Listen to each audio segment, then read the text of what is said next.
The whole creek used to be a farm. Now, why, it isn't like it used to be. 96-year-old Ellen Ford has lived in the Cambridge, Idaho area her whole life. Both her parents came here as children in the late 1880s. Now, 5 generations of Fords live and work here beneath the shadow of Cuddy Mountain.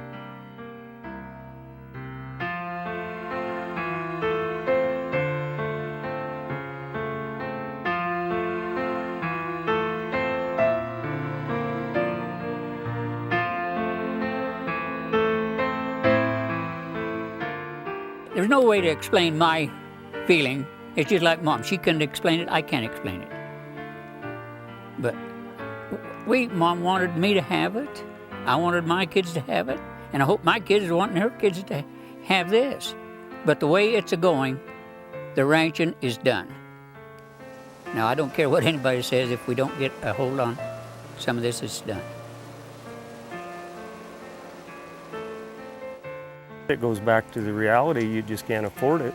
So then you subdivide to get the most money you can, and you do away with your hunting and fishing and the way of the Idaho rural life. Rural values is, I don't know, it's kind of like everything else. That's kind of hard to explain. But it's almost the love for the land and the love for the lifestyle. Because you live this not for the income, you live it for the lifestyle. And I think that is kind of part of the values. I think Idaho is wide open spaces and it's, beautiful timbered country or beautiful desert or beautiful mountains and we need to do what we can to preserve that because that's a legacy that you don't get back. That's what I want to share with them. I want to teach them to love the land and to know how important it is, and you treat it with respect and it gives back to you. The rural value too is the work that you put into the land, hard work. Work comes before play or pleasure or whatever you want to say. And I think that's kind of the one thing that Grandpa and Grandma and Mom and Dad tried to instill into all of us kids, whether it be, the first generation or the second or third or whatever. I kind of been learning from my Uncle Ron, and then, that comes down from Grandpa, and then that come down from my great-grandpa. So, there's been 4 of us that's had the opportunity to do that, and then hopefully there'll be 5. I want to ride the horses from here. That's what they do. He's been going up there with us, but he's not quite old enough to ride yet. Another year or 2, and hopefully he'll be following us up the mountain, and that's just a great memory. And it'd be nice if 4 generations could ride up the mountain one time. We don't want to lock it up and just keep it to ourselves, because it's something that we feel that generations on down, not only in our family, need to be able to see an open lifestyle of going and helping people, being able to just walk out here and maybe not see anybody for an hour or 2. That's all I can say. I just love what I'm doing and love what I've got. I've got everything I want right here. I don't even go to town because I got it all here. There's not enough money in this world to buy what we have. The message that I would convey to anybody is that it's like, how much is your soul worth? And when your soul is tied to the dirt, there is no price on it.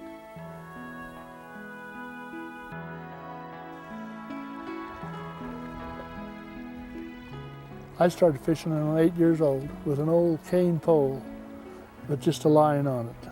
That's over 70 years of fishing. Bob Stenersen was born and raised on a ranch north of Salmon. His family had come here from Norway in 1918 and homesteaded along the river. His was a childhood built around the land, hunting, hiking, and fishing. A tradition that he has passed down to his children and grandchildren. And John, he started out when he was 5 years old. And Parker, he started out when he was 4 years old. Your turn, let's see it.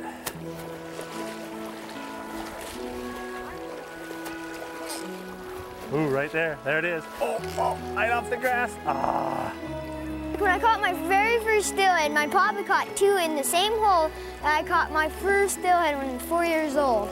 What I try to pass on to Parker is that you need to realize what you have, and you need to realize that you need to protect it. The point is that, you know, he has to be able to preserve it too, because it's going to be in his hands eventually, and hopefully we can make the right decisions to get it to him so that they can make the right decisions.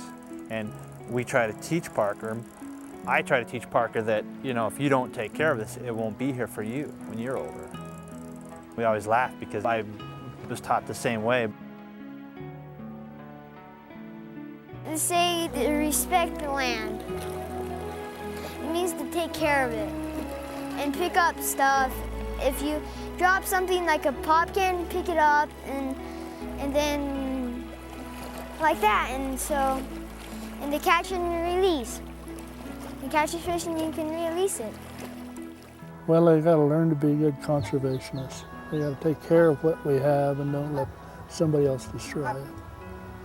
I think that's probably the most important thing of all. I told them it's not going to be like we had it, and it's going to probably get continually worse, unless there's an awful lot of changes made.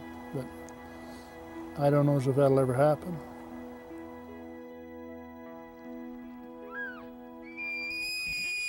You know, when I first got married, we always had 1 day a week we spent with our family, and it was usually fishing or hunting or just camping or picnicking or something. Probably some of my greatest memories are my first deer. I can still visibly see the deer there with my dad sitting beside me. When I shot it, I can still see that deer. My dad's got his biggest buck with me was about a 4-point. A big butt and salmon, and I was there, and that was my favorite day. This year, we drew 5 tags.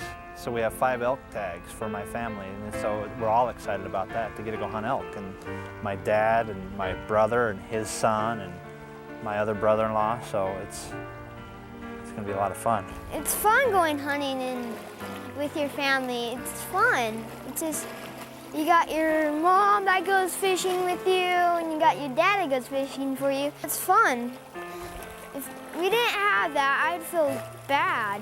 It just wouldn't be fun.